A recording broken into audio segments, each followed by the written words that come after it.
Chic moms, some of them rich moms, some of them need a stitch. I gotta say there's some of them chic, chic moms.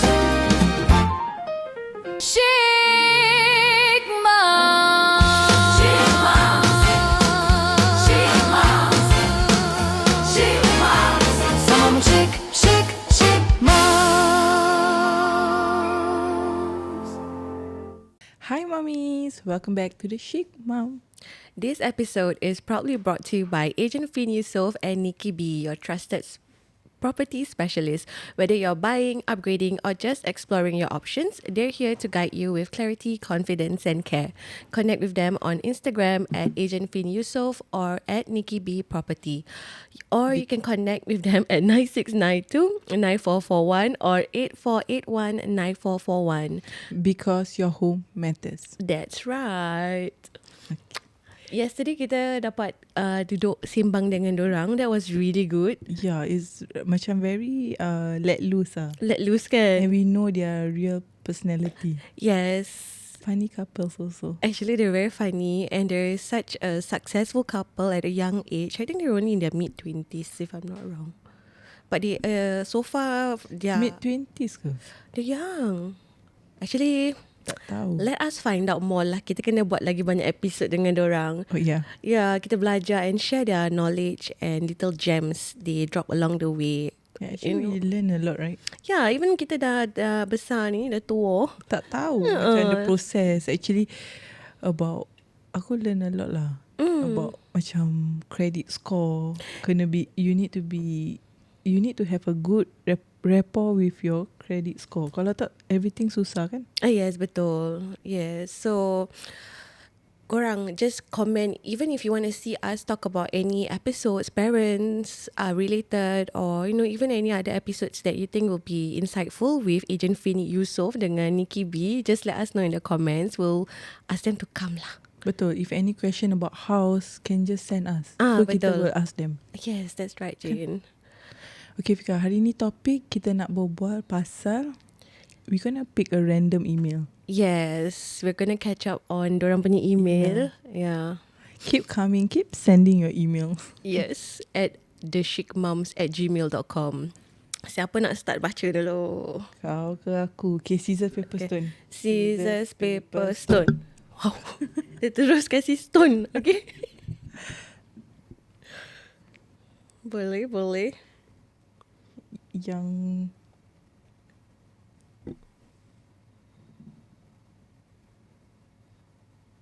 Kau baca lah. Kala kan baca dulu. Oh, Kala baca. Oh, aku ingat menang. Oh, apa ni? Aku kan. Aku dah macam dalam dunia sendiri. Maafkan saya.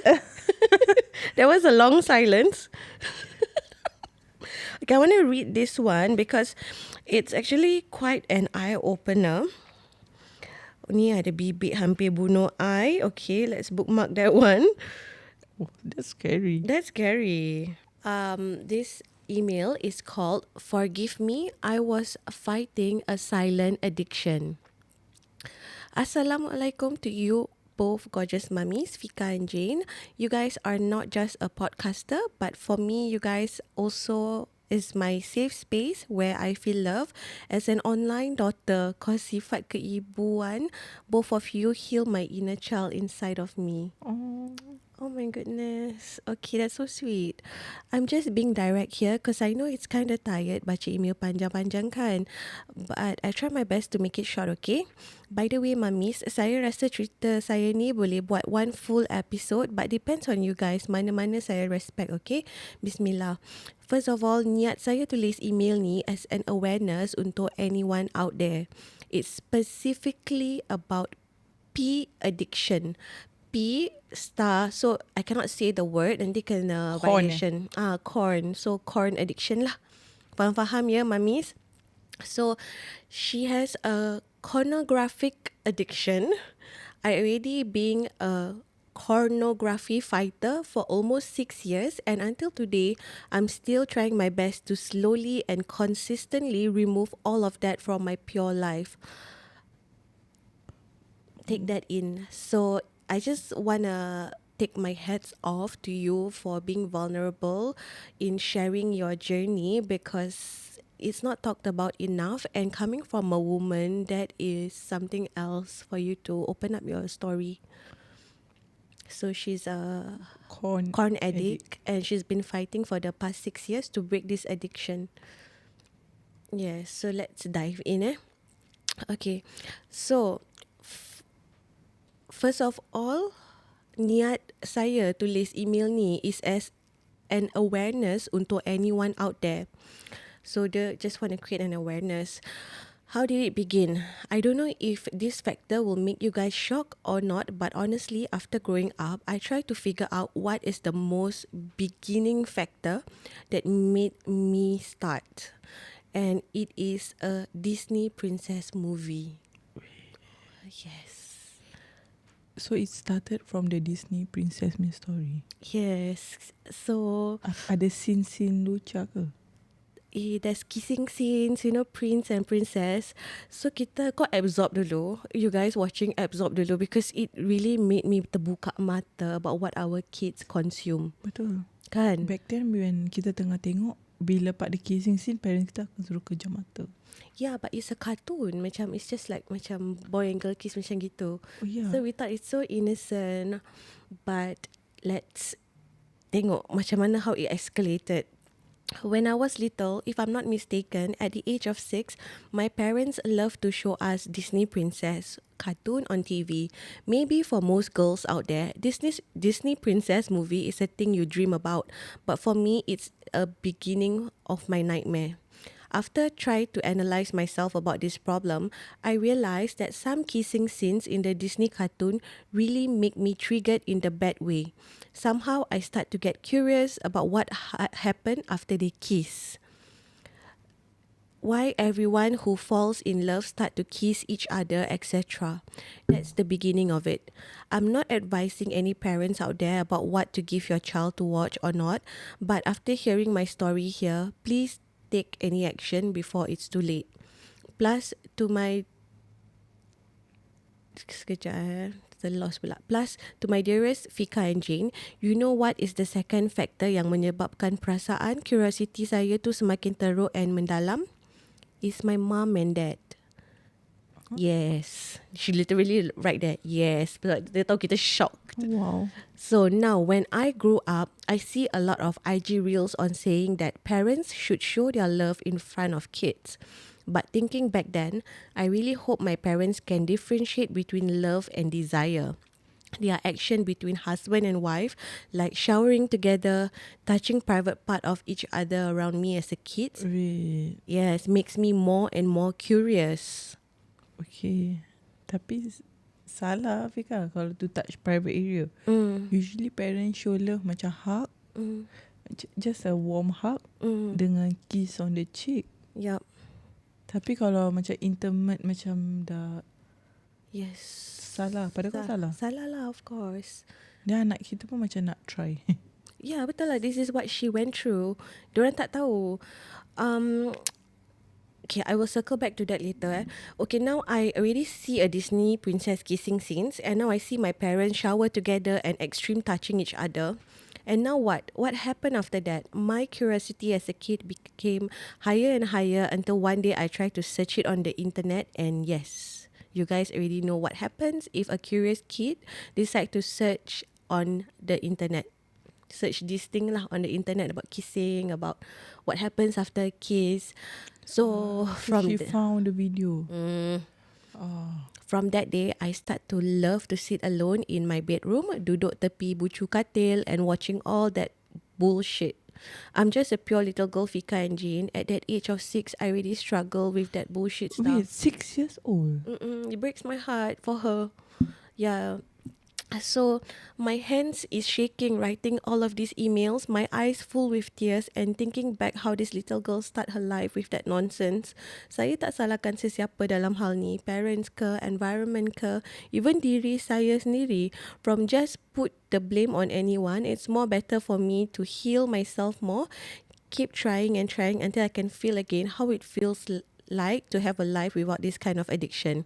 There's a lot more worse effect that happen after that. I start ajak adik I tengok corn. My male cousin and uncle also took advantage of me sexually and more. And the most interesting part is in all of this is it's not known by anyone, not even my parents. I try to hustle alone because saya tak pernah terfikir untuk jumpa counselling. Tapi my heart say no because I have a big trust issue on people. Mind you, I start to realize all of this addiction need to stop when I was in high school. When I officially became a tahfiz student, Alhamdulillah khatam hafal 30 juz for the straight 5 years. In conclusion, my story here, saya ikhlas share sebagai pengajaran untuk semua orang di luar sana, not semata-mata untuk membuka aib sendiri. Thank you, sis.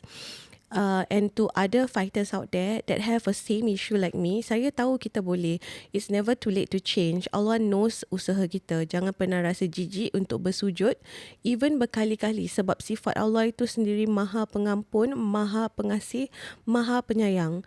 And untuk any parents out there, it's okay to be a strict parents a little bit, because you guys never know what your pure little girl or boy will struggle with, and it could be something harsher later in their life. Thank you for my lovely mummy yang bacakan email saya, even tak ada rezeki jumpa dekat dunia. I really hope that I can meet you guys in Jannah, insyaAllah. Wallahu alam. Thank you so much. That was not an easy email to write, I'm sure. It's a big eye-opening. Yes. Macam kita parents tak realise like what our movement with our kids can affect them. Macam touching private area. Parents ingat like anak kita masih kecil and diorang tak tahu. Tak faham. Actually diorang dah faham. Diorang dah faham. 1 years old dah faham. Dah faham. I am an affectionate person with my husband, and betul dia cakap, because we see online that affection between parents is encouraged, and me and my husband grew up with not seeing our parents holding hands, so we make it a point to show that we love each other, so we hold hands, we hug, sometimes we kiss in front of her. But after reading this email, I shared with my husband, and also I read another sharing from a teacher and I feel like I shared this before, one of the students actually did the motion of intercourse in the class. Tapi budak tu tak tahu apa-apa. Budak tu so innocent. But because parents dia buat depan dia, assuming that budak ni tidur, tak perasan, or it's dark. But kids are so smart. They pick up just like that. Yes. Tapi holding hand is fine, right? I think holding hands. But macam now I'm aware, I don't want to kiss my husband on the lips in front of her. Cheek is fine, right? Cheek is fine because we kiss her on the cheeks also. But I think excessive touching, kadang suami pun suka cukai-cukai. Cukai-cukai apa ya? Kan, kita kena aware.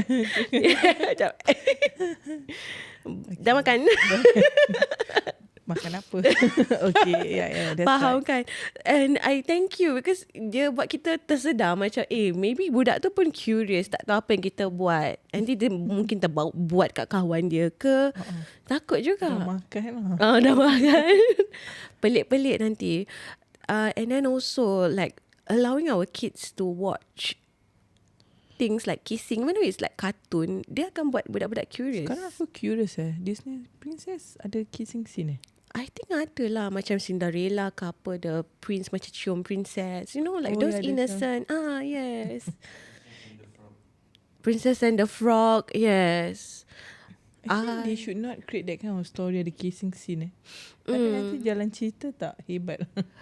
Yeah, but I don't think I will expose my kids to macam this kind of movies lah. Personally, it's a personal choice. Every parent is different. I respect your choice. Tapi it's too young and she doesn't need to know all this. Risau wait. So 6 years old dah start with. And she like, can I share this? I feel like as girls, we experience desire faster than boys. Really?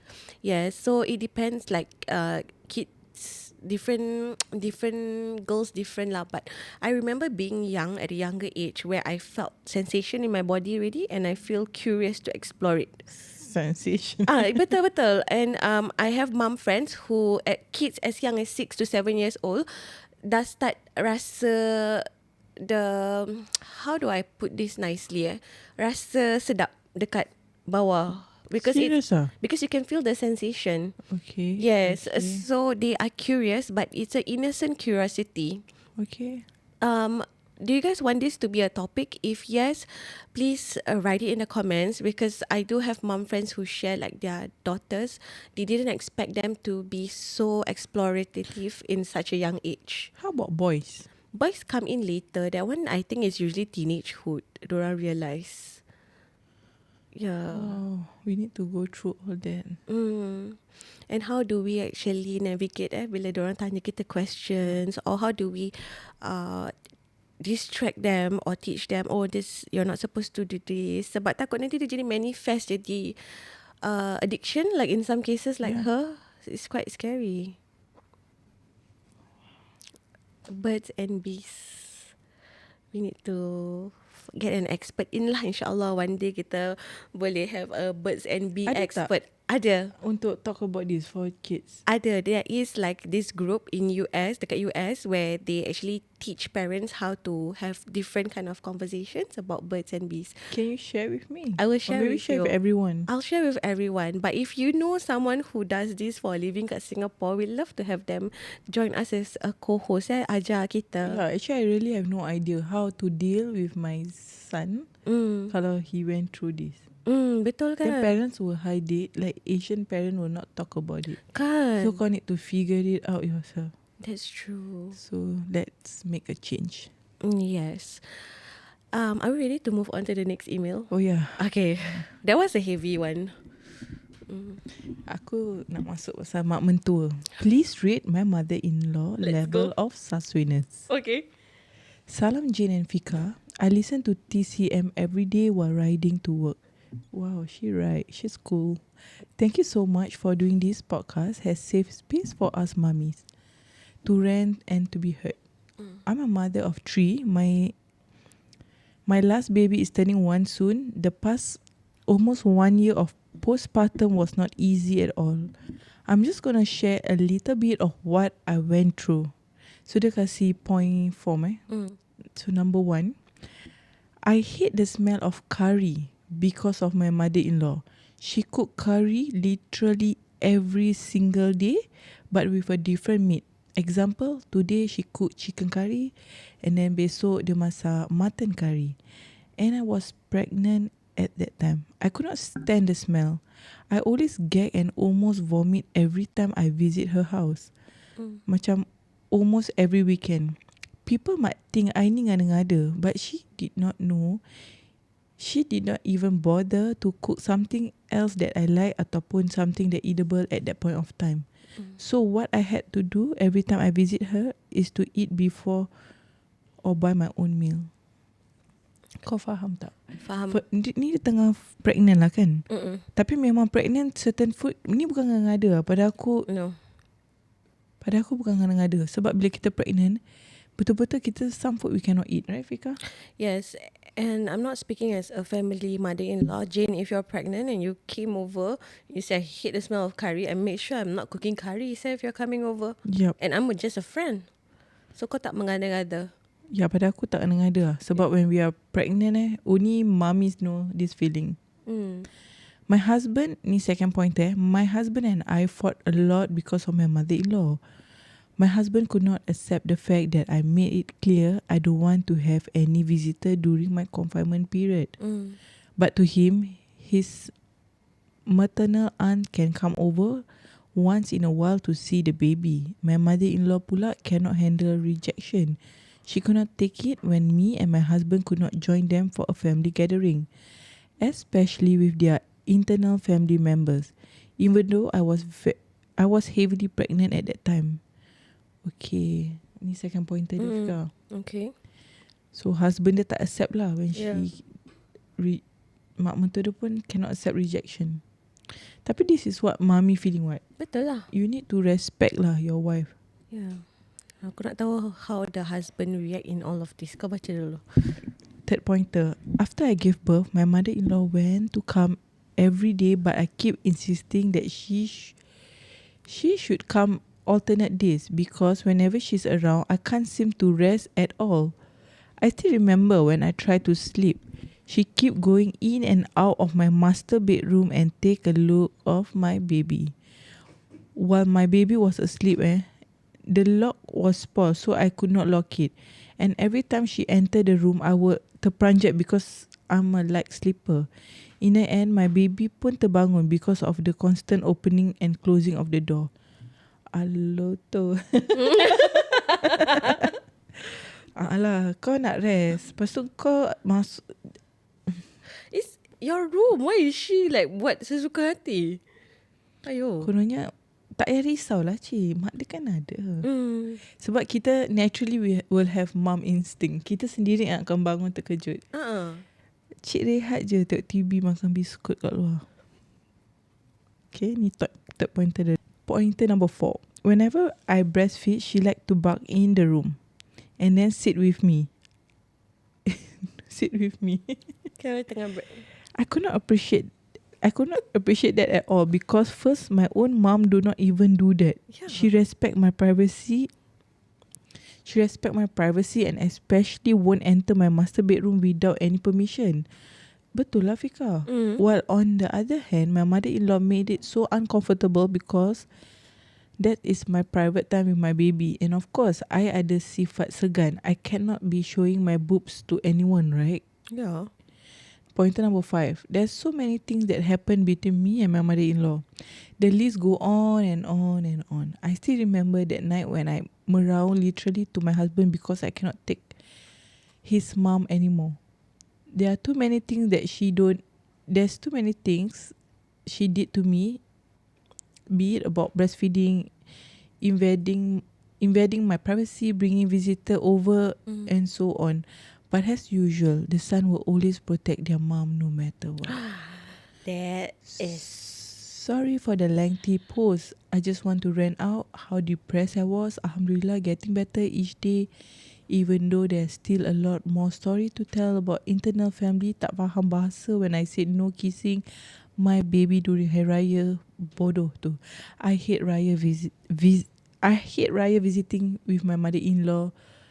Macam tu lah. Sebab I feel the more I visit, the more kita tak see eye to eye contact. Whatever was mentioned about was just sikit aja. I could share a storybook kalau I continue. Why not? Anyway, thank you so much for reading my story. Love you all. And may TCM continue to be successful and shine brighter. Please do not stop whatever you're all doing. Thank you for the encouraging words and writing in your email. Penat dah mother-in-law gini. But I think as you learn so far daripada ni sekolah kita ni, different modules of mother-in-law, you're not alone. Yeah, mother-in-law Penat. I didn't like. I think I'll be the most affected bila aku tengah tidur and it's my time in the room with my child and orang barge in the room like that. Yeah, that's... And dia duduk sebelah. Tengok tok dekat sebelah. Ibu nak tolong pegangkan botol? So dia cucikan lah. Salah lah Fika, tak ada privacy. Then kau baru give birth. And then aku rasa why she meraung tu kan, actually pun dia punya hormones lah Fika. Yep. Kalau kita normal ni, kita macam tak heran. Tapi bila kau baru give birth tu kan, hormones kau macam very sensitive. Yeah. Then she try to tell the husband, but the husband pun tak faham. Do you think that the mother-in-law is just, how to say, Semak je lah. but also macam not like cooking the food yang dia, kau tahu anak kau, like your daughter-in-law tak boleh bau time pregnant. Kurang EQ lah. Tak, there's a better word to say. Dia tak ada sympathy. Dia tak ada sympathy. Dia macam tak put herself in her daughter-in-law. Mother-in-law, some mother-in-laws, they will make it known that okay, memang kau is not my real daughter lah. Yeah, you're not my real child. Yeah, they show it, and these are the kind of things that reminds you that you're still an outsider after all. If you have a mother-in-law who's accommodating as much as how she accommodates to her own son, she accommodates to you, then kau very lucky. But I think from what we learn, most cases tak. Yeah, and at least she know that mak mentua dah hari masak karore. Makan apa karore? Kari lah. Kari. So dia beli her own meal. Yeah.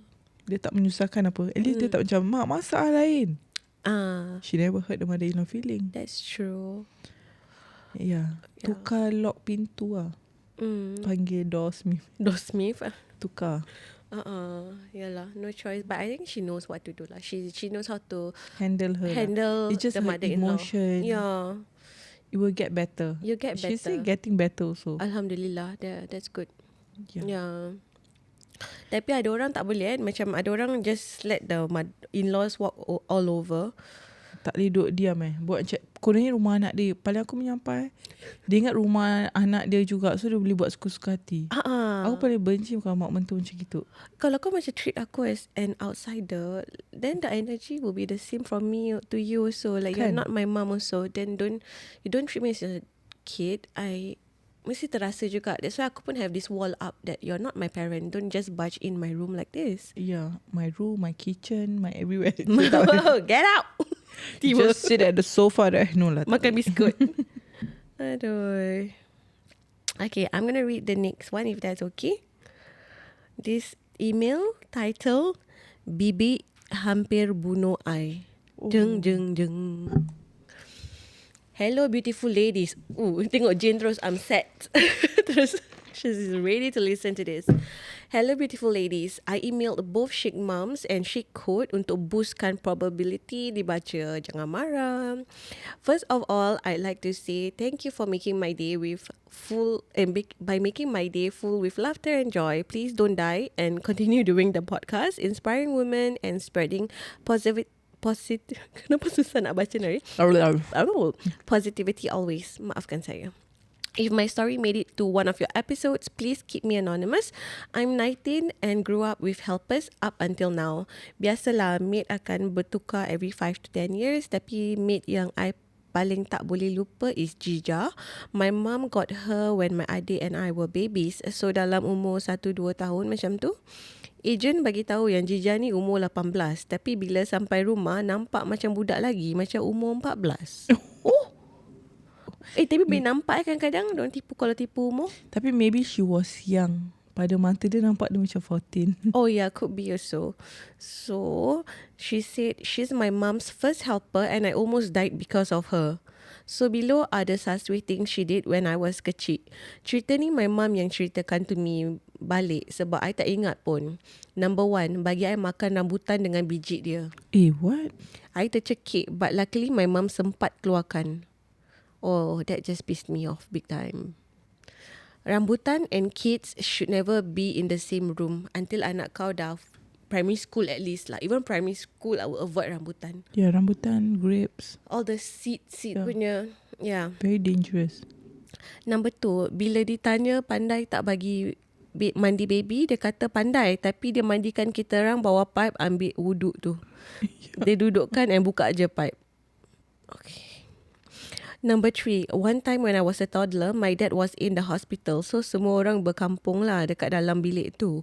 Dalam pukul 4 pagi, ada nurse tanya dia, nak tak kerja dengan kakak? And she said yes. Dia lari dengan nurse tu, tapi bawa I masuk dalam lift. God was with us, lift tu rosak and my mum dapatlah jumpa I dengan maid. Oh, dia lari dengan nurse? Gila ke apa? Nurse tu pun gila. Korang kat hospital mana ni?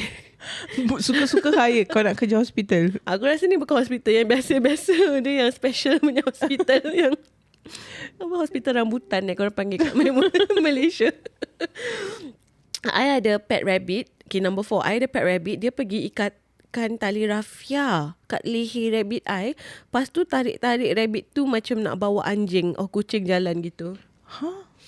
Tak ingat apa jadi dengan rabbit, but I saw it with my own eyes. Dia tarik rabbit I have more to share about Jija and my other saswe helpers, tapi takut email ni panjang sangat. If you guys want more stories, let me know. Thank you. Mwah. Wow, Jija. Wonder what Jija is doing now. I think she's in her hometown lah. Dah tak boleh kerja sini. Okay, dia kasi kita pointers tadi, but at what point as a mum, as a as a majikan yang kau sekarang dah ada helper, at which point yang kau rasa kau akan cekik dia ada rambutan part, let her go? I think that is a red flag already. Yeah. Tak boleh slap. Tak boleh slap. I go to jail. Aduh, I think rambutan is the first and last. That one Kau? is Rambutan. Yeah, I won't wait for a second chance because Aku traumatized. Aku dah tak ada trust in her to jaga anak aku. yeah, Kan? betul. Jangan mamain because I sadly saw those of you who knows who you know lah yang this young girl, she's not even a baby, she dah besar juga. At least I think 5 years old. Dia meninggal sebab tercekik rambutan. Oh. Rambutan, longan, lychee, those seeds yang besar tu kita janganlah kasih. Aku takut, aku paranoid gila. Should I share? Jangan Jangan nanti suami marah. nanti jadi gaduh. Kan? Ya, Dah but bertumbuk. next episode mata Jane lebam jangan. But I think Jane has some good sharing yang baby kita kan baru start belajar makan. I think Xavier lah is in that Baru stage. start macam to stand and hold. And he's very, very fast. Yes, they are very fast. Faster than us. Sebab kita kan terhayal. Yes. So yalah. Avoid macam I like her tip, avoid putting things kalau fridge korang boleh buka pintu, avoid putting barang-barang macam grapes. Kecil-kecil dekat the first second tier yang diorang boleh reach. Yeah, even snack drawer semua kena kat atas sekarang tak boleh letak kat bawah. Benda kecil semua tak boleh. Quite dangerous lah. Sebab dia dah boleh buka fridge. Yeah. Oh, that's scary. Yeah, even macam just kena alert lah kalau pegang barang ke apa. Sometimes they're just so curious, they will put things in their mouth. Yup, they can snatch from your hand and put very fast. Very fast. In the Very fast. in the blink of an eye. Do you have time for one more email, Robert? Okay. Ya, apa ni? Neighbor buat bodoh pasal anak. Oh, let's hear that. Hello mummies, this is my experience with my neighbor from hell. I tinggal rental. So memanglah ghetto gitu. My rental flat is apa ni? My rental flat is the old one. So straight je block dia. My neighbor ni anak dia macam very friendly. He's 7 years old and my son is 6 years old. So I let them play together dekat corridor or sometimes they play inside my house. Then the kids from the last house join. They are 4 and 2 years old. Okay. Main kat rumah lah. Neighbor kasih datang main rumah. So basically rumah I memang banyak toys. And since I'm the most paranoid mother, that nak kena tengok anak depan mata when playing, I don't mind the kids to come in and play. By the way, parents dorang tak kisah anak dorang kat mana. They don't come out to see also, or at least shout for their kids. But my gate remain open for the kids to keluar masuk. I'm the one that occasionally ask them to balik, show face, then datang balik to play. Risau kan? Yeah. Dah nak maghrib, I yang halau dorang tu balik. But si 7 tahun ni, parents dia non-stop fighting, screaming every single night, slamming the door, things even it past midnight. Scolding him so roughly when he do not know how to do his homework. Karaoke from the noon till midnight, even when they are known to have a newborn.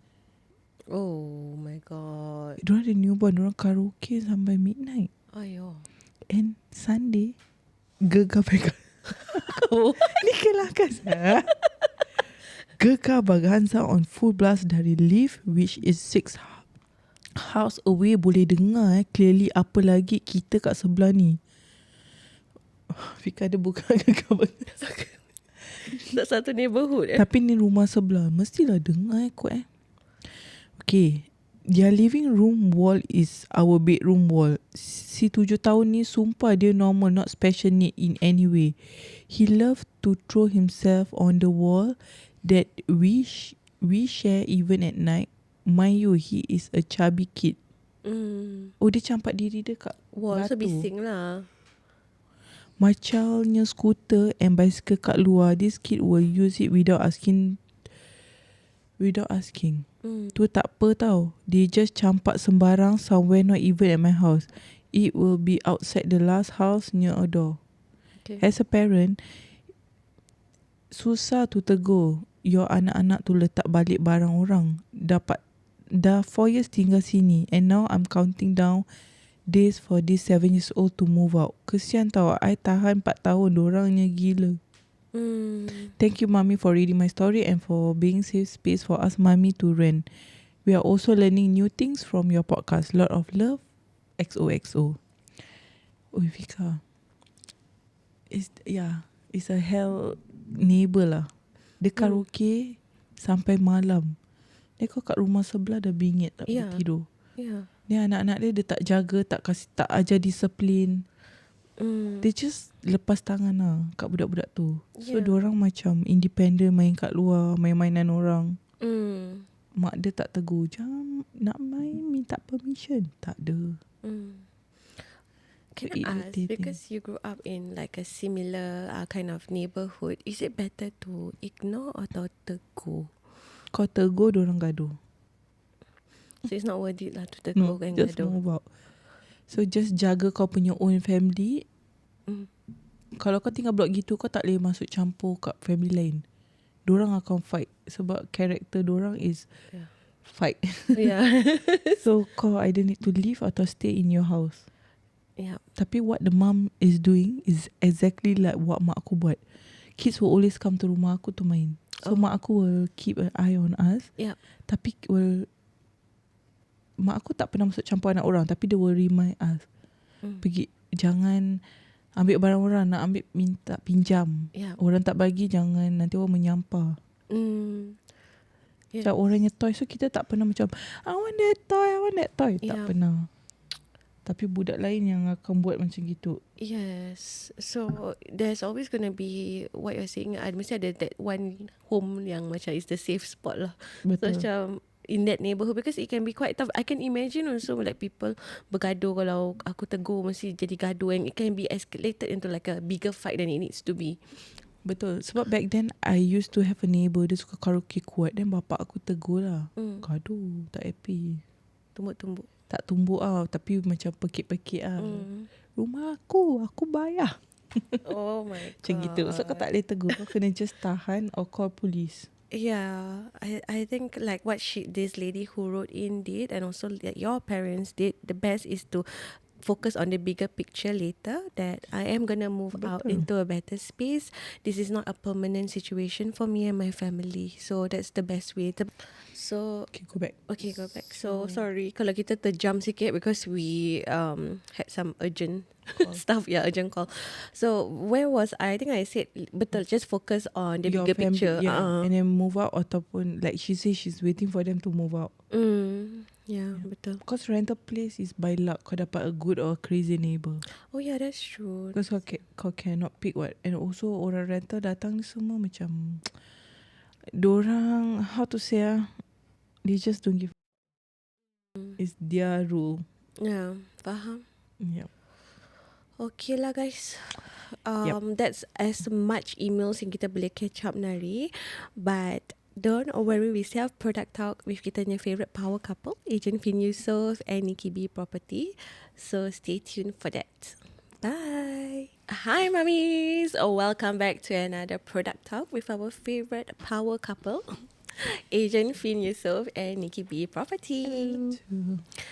Okay, hari ni kita tanya property question dulu lah, since kita dah get to know them. So aku nak tanya scenario punya question, boleh? Boleh. Okay, so contohnya lah, okay, there's a couple, I'm the couple lah, senang cakap. I'm the couple yang initially kita ada 2 anak. Okay, rumah kita dah MOP 5 years. And then we realized that our 4-room is too small for our family, and we want to shift into a bigger space.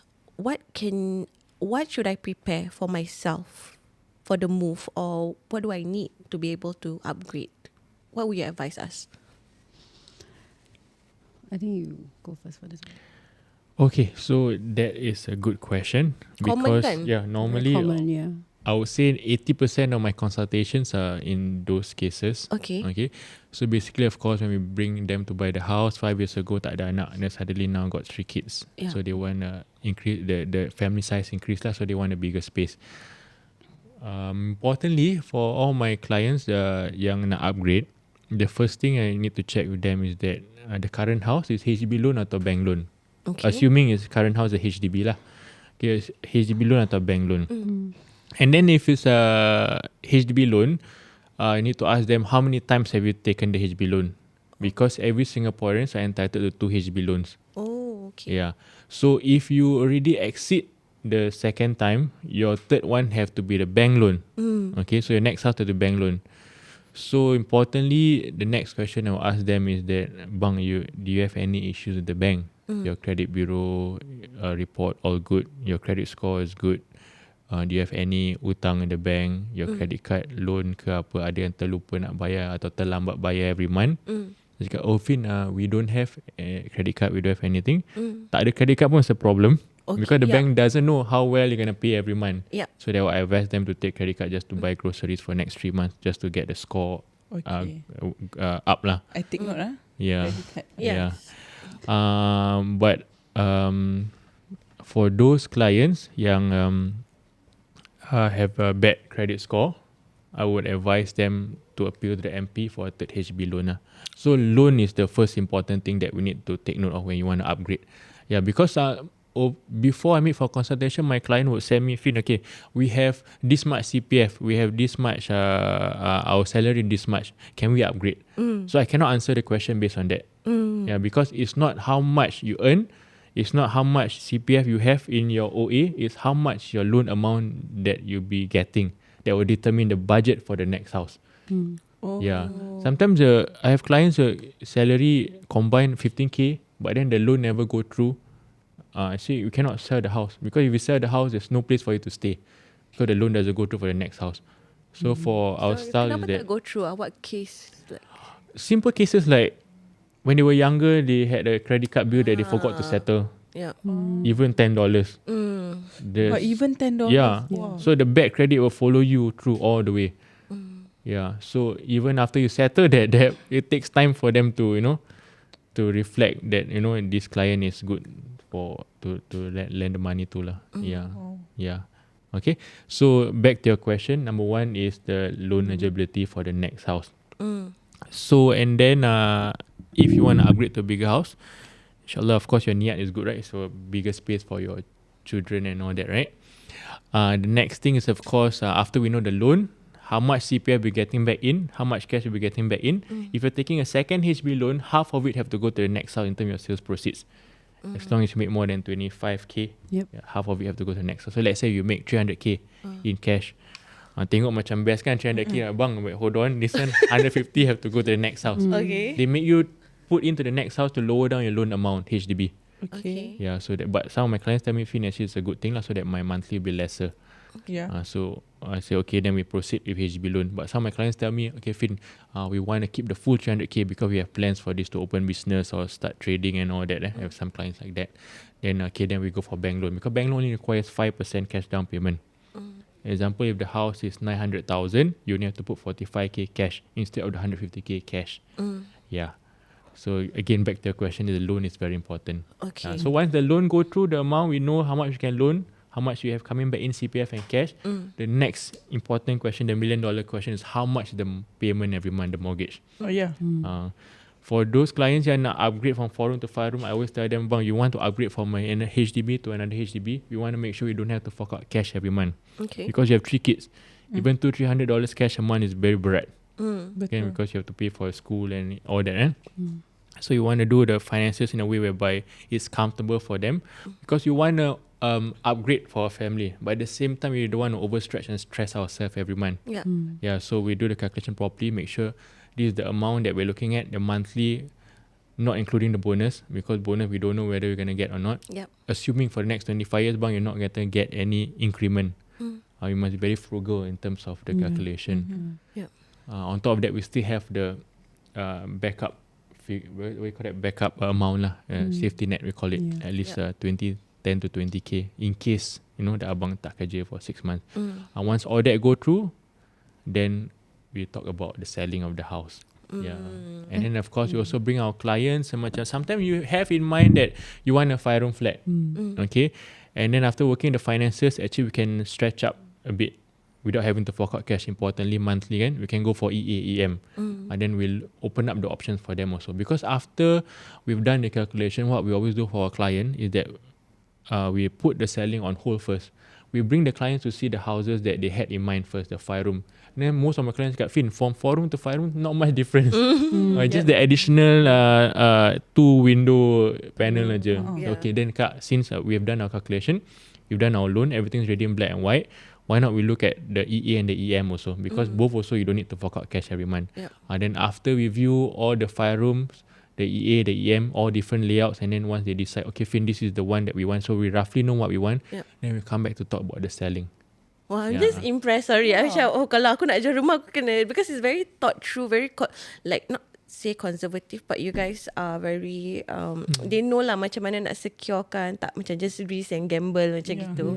Because we listen to our clients' concern. Macam we have clients who call us that, Finn, my agent now have an offer for me, but I don't want to accept because I don't know what I want to buy next. They never bring me to view houses. So when we hear this, we also have clients who call us. Dia dah jual rumah, tapi dia cannot buy a house. And I say, where's your agent for selling? Selling. Macam gitu pun ada. Ada. Oh, means dia jahat lah. Just nak jual and tak tolong dia cari rumah. I wouldn't say jahat. Dia kena kecam pula. But tak mention name apa. It happens. We also don't want to know. Yeah. Because sometimes we know them outside. But in case we know them, not sometimes we know them, in case we know them, we also don't want to know the names of the agents. But it happens. It's more common than we think it is, and it's irresponsible. Then macam mana kalau dia tak boleh beli rumah? They have to rent lah. Oh Either you appeal, or you but they say figure no, out I'm appealing now for the loan. I said the appeal should be done before you sell the house, not after.